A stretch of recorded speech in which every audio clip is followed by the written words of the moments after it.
Heartiest greetings to all my dear students. Today in this video we are going to discuss a very important topic, the essay written by Francis Bacon. The title of the essay is Of Studies. Essay start करने से पहले let us discuss something about Francis Bacon. इनका एक brief सा biodata मैं आपके साथ share कर रही हूँ. He was born on January 22, 1561 in London, England and he died on April 9, 1626. Profession क्या था इनका? ये फिलोसोफर थे, स्टेट्समैन थे, साइंटिस्ट थे, लॉयर थे, ऑथर थे. तो कुल मिला के एक पढ़े लिखे इंसान थे, लॉजिक रीजनिंग वाले इंसान थे, समझदार इंसान थे. नेक्स्ट इनका contribution in philosophy. He was known as the father of empiricism. Empiricism होता है यूज़ ऑफ एक्सपेरिमेंट्स या experience as the basis of your ideas. मतलब कि ऐसी नॉलेज या आइडिया पे ट्रस्ट करना जो एक्सपीरियंस या एक्सपेरिमेंट से आती है. नेक्स्ट, अ की figure in the scientific revolution. Scientific revolution में ये एक बहुत इम्पॉर्टेंट फिगर थे. ही advocated for inductive reasoning and experimental method, laying the foundation for modern science.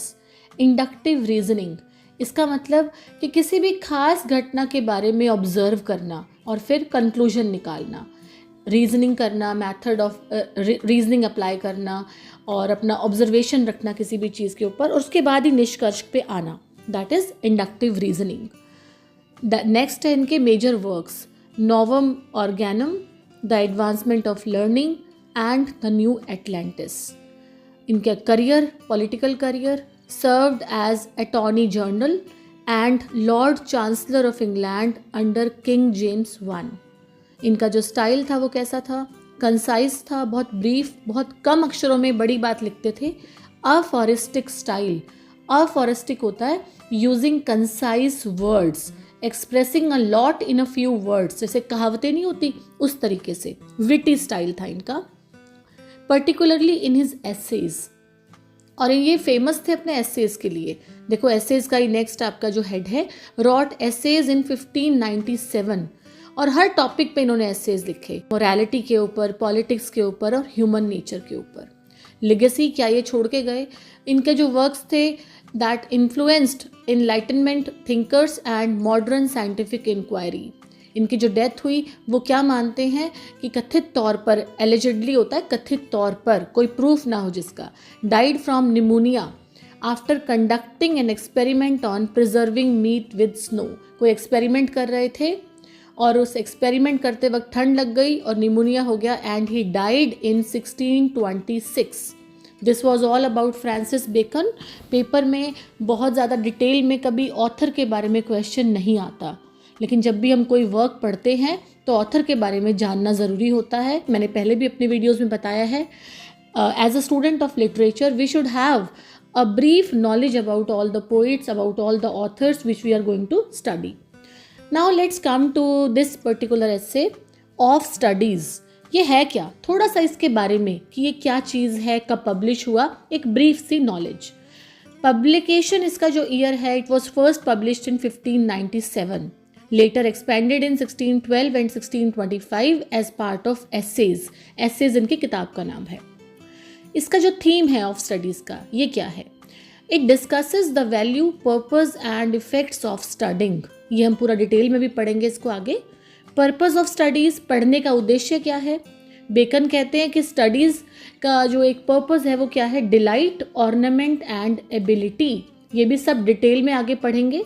Balanced approach. Bacon says that जो एक अप्रोच है हमारी वो बैलेंस होनी चाहिए. कोई बहुत ज़्यादा एक्सेस में पढ़ना भी नहीं है, थोड़ा बहुत अपना जो प्रैक्टिकल नॉलेज है उसको भी अप्लाई करना है, उसको मिक्स करना है पढ़ाई में. अगर हम खाली पढ़ते जाएंगे, प्रैक्टिकल नॉलेज नहीं रखेंगे, कोई भी अनुभव नहीं रखेंगे तो वो ज़ीरो है. तो दोनों चीज़ें एक मिल के अच्छी चीज़ बनती है, पर्सनालिटी बनती है. टाइप्स ऑफ रीडिंग, कौन कौन से रीडिंग मेथड्स हैं? कुछ किताबों को तो केवल कर्सरी तौर पे पढ़ना चाहिए, ऊपर ऊपर से मोटा मोटा. कुछ किताबों को बहुत अच्छे से पढ़ना चाहिए, वो भी अभी डिटेल में आएगा सारा. प्रैग्मैटिक व्यू, प्रैग्मैटिक होता है प्रैक्टिकल, कि जो स्टडीज़ हैं वो हमारा जजमेंट, कि लोगों को जानने का, कि हम उनको पहचान सकें वो, और वो सब चीज़ें हमारा एक इन्फ्लुएंस करती हैं। और केवल दिखावे के लिए हमें नहीं पढ़ना चाहिए कि हाँ हम अपनी बातों को इम्प्रेसिव दिखाना चाहते हैं, हम दिखाना चाहते हैं कि वाओ हम तो कितने नॉलेजेबल हैं, कितने पढ़े लिखे हैं। नहीं नहीं, अपने नॉलेज को अंदर से इन्हांस करने के लिए पढ़ना चाहिए, ना कि दिखावा करने के लिए। Effect on personality claims that reading makes a full man, discussion a ready man and writing an exact man, कि जो लोग पढ़ते हैं उसमें एक कंप्लीट इंसान बनता है, पर्सनालिटी ओवरऑल डेवलप होती है। डिस्कशन करते हैं तो भी उसके अलग से फ़ायदे हैं, ये भी आगे डिटेल में हम पढ़ेंगे। Influence, this essay is a timeless essay that continues to be relevant for students, scholars and professionals। ये essay आज के दिन भी बहुत relevant है, बहुत इसकी importance है। इसके बाद मैं essay का एक आपको PDF शेयर कर रही हूँ, ये आप लोग देख सकते हैं। Now let us discuss the detailed summary of studies, the essay by Francis Bacon। और जो आपकी डिटेल समरी मैं अब बता रही हूँ, ये बहुत अच्छे से मैंने पॉइंट्स बनाए हैं, और इस समरी में आपका एक भी चीज़ छूटेगी नहीं ऐसे में से। अगर आप खाली समरी पेपर में पढ़ के जाएंगे तो आई अश्योर यू कि आपका एक भी पॉइंट, एक भी लाइन छूटेगी नहीं। अगर आप खाली समरी भी पढ़ लेंगे तो टेक्स्ट पढ़ने की आपको ज़रूरत नहीं पड़ेगी एग्जाम डेज में। इतनी अच्छे से मैंने एक एक पॉइंट को इंक्लूड किया है, आपके क्वेश्चन आंसर्स में भी इसमें हेल्प मिलेगी। तो बहुत ध्यान से देखते हैं समरी इसकी ऐसे की। First thing, purpose of studies, कि पढ़ने का हमारा उद्देश्य क्या है। अब अकॉर्डिंग टू बेकन इन्होंने 3 प्राइमरी फंक्शन बताए हैं, 3 तरह के हमारे उद्देश्य हैं पढ़ने के। पहला डिलाइट, इंजॉयमेंट, कि कुछ लोग हम किताबें पढ़ते हैं इंजॉय करने के लिए, प्लेजर के लिए, डिलाइट के लिए, कि हमें मज़ा आता है पढ़ने में, खाली टाइम है तो हम अपनी पसंद की नॉवल उठा लेते हैं, कोई कहानी की किताब उठा लेते हैं। तो पहला पर्पस है डिलाइट, मज़ा। सेकंड है ऑर्नामेंट। ऑर्नामेंट होता है इन्हांसिंग कॉन्वर्सेशन एंड डिस्कोर्स, कि अगर हम किसी से कुछ बातचीत करते हैं तो बातचीत में मान लो कोई किताब की हम कोट करते हैं कि मैंने फला किताब पढ़ी थी, और उसका हम एक कोट बताते हैं कि हाँ उस किताब में ऐसा लिखा था, तो हमारी बातचीत में 4 चांद लग जाते हैं, हमारी कॉन्वर्सेशन बहुत अच्छी हो जाती है, हमारी जो एक डायलॉग डिलीवरी है वो बहुत अच्छी और बहुत सुंदर हो जाती है। थर्ड है एबिलिटी। एबिलिटी का मतलब improving judgement and efficiency in business and decision making, कि अगर हम मान लो कोई डिसीजन लेना है, हमने कोई बिज़नेस में अपना काम आगे बढ़ाना है, तो उसमें भी हमारी पढ़ाई लिखाई, हमारी स्टडीज़, रीडिंग हैबिट्स काम आती हैं। हमारे को उस बिज़नेस को समझने के और अच्छे तरीके मिलते हैं किताबों के ज़रिए, और हमारी जजमेंट की जो एक टेक्निक है, स्किल है, वो भी इम्प्रूव होती है। While practical experts can handle specific tasks well, broader planning and strategizing require learned individuals। कि जो practical experts हैं, मान लो कोई किसी चीज़ में बहुत अच्छा है, कोई किसी काम में बहुत अच्छा है, स्किलफुल आदमी है, तो वो अपने काम अच्छे से हैंडल कर लेगा। लेकिन अगर हम एक प्लानिंग अच्छे से करते हैं, किसी चीज़ को करना चाहते हैं कि हमें एक प्लानिंग से काम करना है, बहुत अच्छे से अपना बिजनेस सेटअप करना है, तो उसके लिए पढ़ना ज़रूरी है। Second point, the right approach to studying. अब पढ़ना कैसे चाहिए, कौन सा सही तरीका है। Spending excessive time on studies leads to laziness. अब कई बार हम बहुत ही ज़्यादा पढ़ते हैं, तो इसमें भी कोई दो राय नहीं है कि हम केवल पढ़ते ही रहते हैं, उससे थोड़े आलसी तो हो जाते हैं, बेड में पड़े पड़े पढ़ते ही जा रहे हैं, कोई एक्सरसाइज के लिए टाइम नहीं निकालते हैं। तो एक्सेसिवली अगर हम पढ़ेंगे तो हम थोड़ा लेजी हो जाएंगे। Second, using studies merely to impress others is pretentious. अगर हम केवल पढ़ाई करते हैं दूसरों को इम्प्रेस करने के लिए, तो वो केवल एक दिखावा रहेगा, उससे कोई फ़ायदा नहीं होगा। तो पढ़ाई खुद के लिए करें, दूसरों को इम्प्रेस करने के लिए ना करें। Third point, relying solely on book knowledge for decision making is impractical. अगर मान लो हमें कोई लाइफ में डिसीजन लेना है, कोई बिजनेस करना है या कोई निर्णय लेना है, तो उसमें अगर मान लो हम केवल और केवल किताबी नॉलेज को लगाएंगे कि हमने कोई जीवन से रिलेटेड कोई हम फंस गए हैं दुविधा में और हम किताबों से ही सोचेंगे कि सलूशन मिल जाए, तो वो इम्प्रैक्टिकल बात है, ऐसा नहीं होना चाहिए। हमारे जीवन के अपने अनुभव भी काम आते हैं, तो नॉलेज प्लस एक्सपीरियंस तब वो कंप्लीट बनता है आपका। खाली किताबी नॉलेज से हम डिसीजन मेकिंग को अच्छा नहीं कर सकते। Third point, relationship between studies and experience. Natural talents are like raw plants that need refinement through study। जो हमारे गुण हैं, जो प्राकृतिक रूप से हमें गुण मिले हैं, किसी बच्चे को कोई एक गुण मिला है, किसी को पढ़ने का, किसी को लिखने का, किसी को कविताओं का, तो उन गुणों को हम एक प्रॉपरली ग्रूम कर सकते हैं और अच्छा निखार सकते हैं। कैसे? पढ़ने से। Studies alone can be too vague or theoretical unless balanced with real life experience। जैसा पहले भी बताया कि खाली पढ़ने से बात नहीं बनेगी, उसमें रियल लाइफ एक्सपीरियंस, जीवन के अनुभवों को भी जोड़ना पड़ेगा, तभी एक कंप्लीट आपका पैकेज तैयार होगा। Practical experience helps in applying knowledge effectively. अगर हम अपने जीवन के अनुभवों को डालेंगे पढ़ाई में, तो फिर वो आपका जो है वो नॉलेज को हम अच्छे से अप्लाई कर सकते हैं। Now fourth point, different attitudes towards studies. अलग अलग दृष्टिकोण हैं लोगों के पढ़ाई को लेके। पहला, crafty man criticize studies. Crafty होता है कनिंग, जो चालाक लोग होते हैं। तो जो क्राफ्टी लोग हैं वो पढ़ाई को कंडेम करते हैं, उसकी बुराई करते हैं, आलोचना करते हैं। दूसरा, simple man admire studies without understanding them. जो एक बिल्कुल सीधे सादे सरल लोग होते हैं, वो पढ़ाई की तारीफ़ करते हैं, समझते नहीं है उसको इतना अच्छे से, लेकिन तारीफ़ करते हैं, जानते हैं कि पढ़ना लिखना अच्छा है। थर्ड, वाइज मैन, जो समझदार लोग हैं, वो क्या करते हैं? दे यूज़ स्टडीज़ इफ़ेक्टिवली। वो पढ़ाई को बहुत अच्छे से यूज़ करते हैं, blending them with observation and real life wisdom.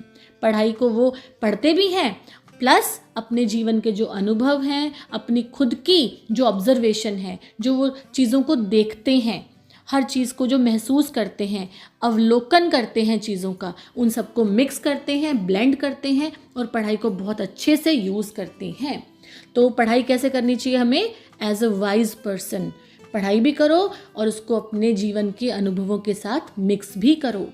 खाली किताबी कीड़ा नहीं बनना, किताबों के साथ साथ आंखें भी खुली रखनी है, चारों तरफ देखना भी होता है। Now fifth point, proper way to read. पढ़ना कैसे चाहिए? सबसे अच्छा तरीका क्या है पढ़ने का? Do not read to argue, to blindly accept everything. हमें केवल एक आर्ग्यूमेंट करने के लिए, कि बहस करने के लिए वो नहीं पढ़ना चाहिए कि हम पढ़ रहे हैं किसी चीज़ को, और क्लास में भी कई बार टीचर पढ़ा रहा होता है तो कुछ बच्चों की आदत होती है कि खड़े होके केवल उस चीज़ को एक बहस करनी है कि ऐसा क्यों नहीं हुआ। नहीं, वो गलत है। अब किसी को विरोध करने के लिए नहीं पढ़ना चाहिए। और टू ब्लाइंडली एक्सेप्ट एवरीथिंग, और ऐसा भी नहीं है कि जो भी चीज़ पढ़ ली उसको बिल्कुल आंखें बंद करके विश्वास कर लिया, ऐसा भी नहीं है। और just to appear knowledgeable in conversation, और जैसे पहले भी डिस्कस किया कि कोई बातचीत कर रहे हैं उसमें केवल ये दिखाने के लिए, इम्प्रेशन जमाने के लिए लोगों में कि मैंने तो बहुत किताबें पढ़ी हुई हैं, वो भी गलत है। कन्फ्यूट मीन्स टू प्रूव फॉल्स, किसी को गलत ठहराना। इंस्टेड तो पढ़ना कैसे चाहिए? रीड थॉटफुली, बहुत ध्यान से विचार पूर्वक पढ़ाई करनी चाहिए। Two way and consider ideas critically, बहुत सोच समझ के पढ़ो, जो किताबों के अंदर जो लिखा हुआ है उसको बहुत ध्यान से पढ़ो और उसको अपने दिमाग में पूरा एक थॉटफुली जज भी करो, अपने आंकलन करो दिमाग में कि क्या सही है क्या गलत है। दिखावे के लिए नहीं पढ़ना, बल्कि अपने लिए पढ़ना है, अपनी पर्सनालिटी को और अच्छा बनाने के लिए पढ़ना है, खुद को निखारने के लिए पढ़ना है। एक जो इंटरनल विजडम है वो कैसे अटेन होगा? अगर हम चीज़ों को थॉटफुली पढ़ेंगे, कंसिडर आइडियाज़ क्रिटिकली, बहुत अच्छे से एक जज करेंगे चीज़ों को, तभी चीज़ें और अच्छी निखर के आएंगी। Now sixth point, different types of books and how to read them. अब देखो बेटा, बहुत अलग अलग तरह की किताबें होती हैं, कैसे और उनको कैसे पढ़ें हम। Let's discuss that. Some books are to be tasted, कुछ किताबें ऐसी होती हैं जिनको केवल चखना है, पूरा खाना नहीं है। रीड इन पार्ट्स और ब्रीफली, जिनको बहुत मोटा मोटा पढ़ना है।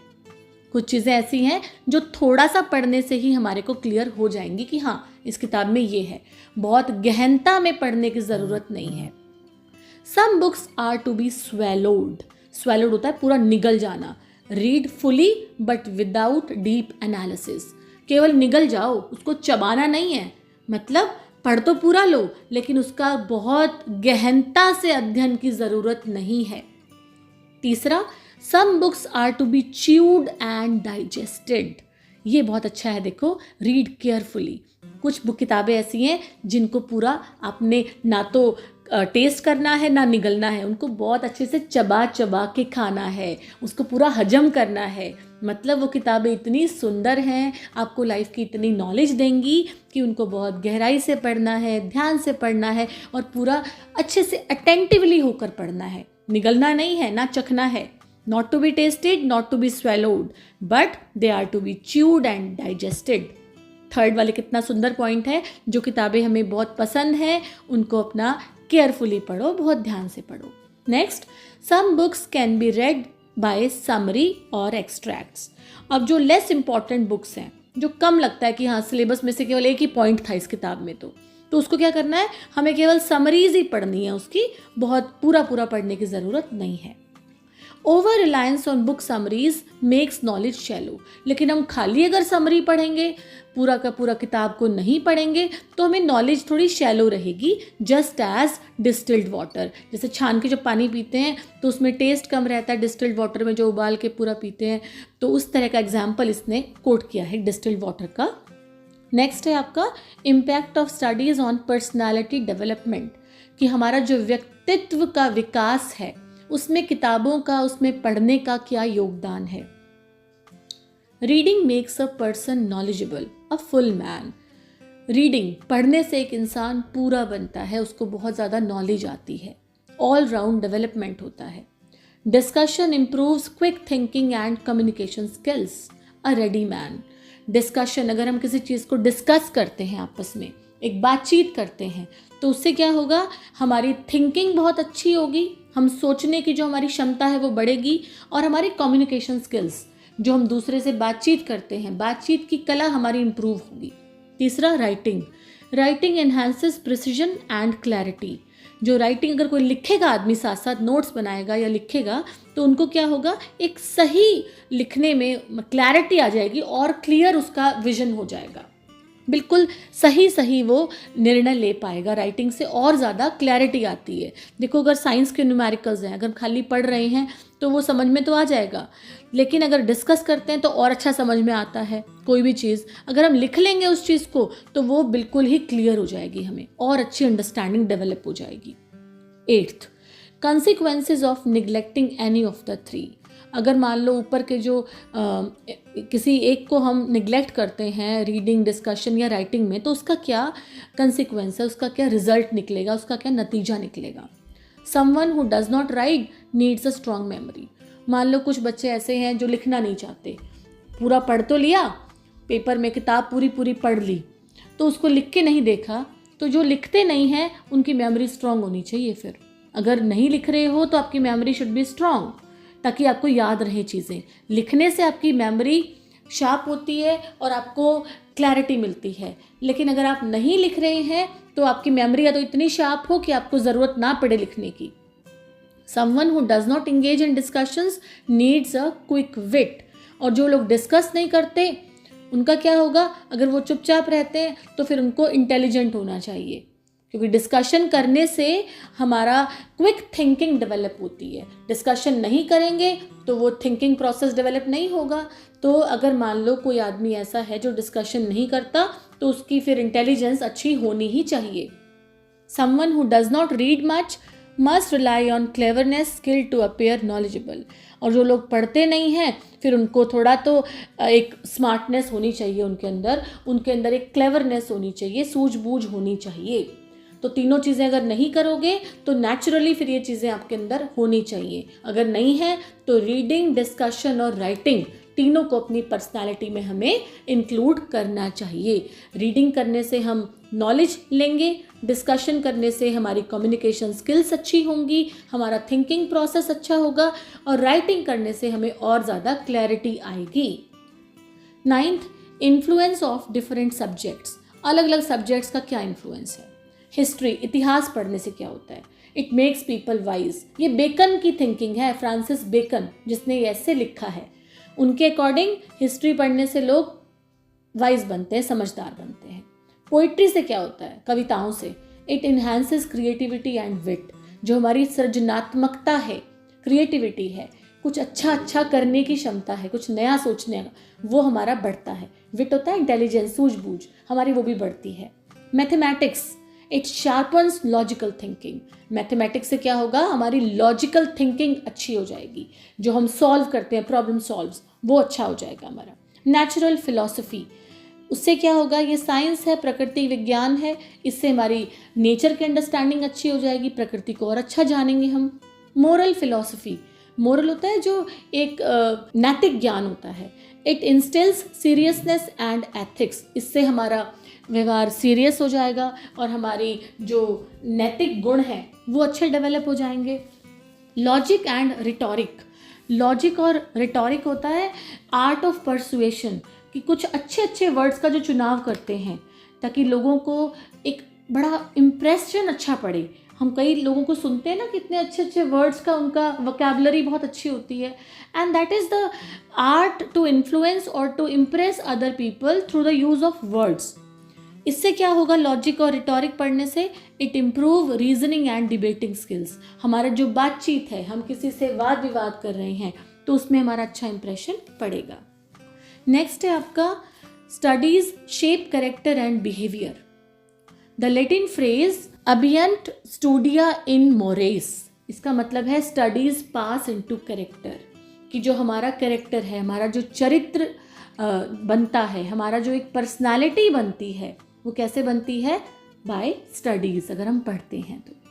Learning transforms one's character and intellect over time, हमारी जो नॉलेज है, हमारी जो बुद्धिमत्ता है और हमारी जो पर्सनालिटी है उसको पूरा बदल देती है पढ़ाई, ये हम सब जानते ही हैं। Last point, studies as remedies for mental shortcomings, कि हमारे अंदर कोई भी विकार है, मानसिक विकार है, हमारे अंदर कोई प्रॉब्लम है, हमारी बॉडी में कोई शॉर्टकमिंग है, किसी चीज़ की कमी है, तो वो पढ़ाई के ज़रिए पूरी हो सकती है। Every mental weakness can be corrected with right study, अगर हम अच्छी पढ़ाई कर रहे हैं, जो कमी है उसके अकॉर्डिंग पढ़ाई कर रहे हैं, तो हमारा सब कुछ ठीक हो जाएगा। जैसे मान लो कोई बीमारी है किसी को, तो अगर हम उस बीमारी का उपचार करते हैं, एक्सरसाइज करते हैं, तो बीमारी ठीक हो जाती है। ठीक उसी तरीके से अगर हमारा कोई मानसिक विकार है, कोई मेंटल प्रॉब्लम है, एंजाइटी है, डिप्रेशन है, तो वो भी पढ़ाई करने से, सही पढ़ाई करने से वो ठीक हो जाएगी। कैसे? अगर हमारा वॉन्डरिंग माइंड है, हमारा दिमाग इधर उधर घूमता रहता है, जो अक्सर सभी बच्चों का होता है, तो क्या पढ़ना चाहिए हमें? मैथ्स पढ़ना चाहिए। According to Bacon requires focus, क्योंकि मैथ्स पढ़ने से हमारा फोकस अच्छा होगा, हम एक अपनी बात को, अपने पॉइंट को अच्छे से समझ पाएंगे। Next, inability to distinguish differences, अगर हम आपस में किसी चीज़ को डिफ्रेंशिएट नहीं कर पाते कि कौन सा क्या था, क्या चीज़ नहीं थी, तो वो अगर हम एक अलग नहीं कर पाते चीज़ों को, तो हमें क्या पढ़ना चाहिए? एक स्कूलमैन इसमें वर्ड आया है, यानी कि logical analysis of middle edges, philosophy of middle edges, ये उस टाइम की पढ़ाई हमें करनी चाहिए, मिडल एजेस की।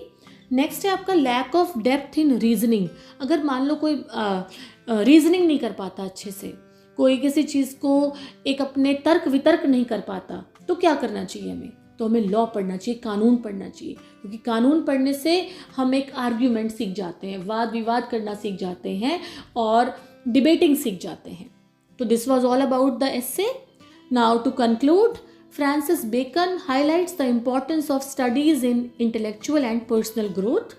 फ्रांसिस बेकन ने क्या बताया कि हमारी पर्सनालिटी डेवलपमेंट में, हमारी बुद्धि के डेवलपमेंट में पढ़ाई का बहुत योगदान है। उन्होंने कहा कि एक बैलेंस अप्रोच रखनी चाहिए, पढ़ाई में हमें अपना अनुभव जोड़ना चाहिए और पढ़ाई को बहुत ध्यान से पढ़ना चाहिए, केवल ऐसे नहीं कि बस आंखें बंद करके हर चीज़ को मान लिया। अलग अलग सब्जेक्ट्स जो हैं उनके अलग अलग फ़ायदे हैं, and studying can even help overcome mental weaknesses, पढ़ाई से हमारे जो मानसिक विकृतियां हैं उनको भी दूर किया जा सकता है। बहुत सुंदर ऐसे था ऑफ स्टडीज़, लाइफ लॉन्ग काम आएगा आपके। कुछ भी ऐसा हो जो समझ में ना आया हो तो कमेंट सेक्शन में डाल सकते हैं। आई होप आपको ये सब अच्छे से क्लियर हो गया होगा। Thank you so much for watching the channel. Thank you and have a nice day.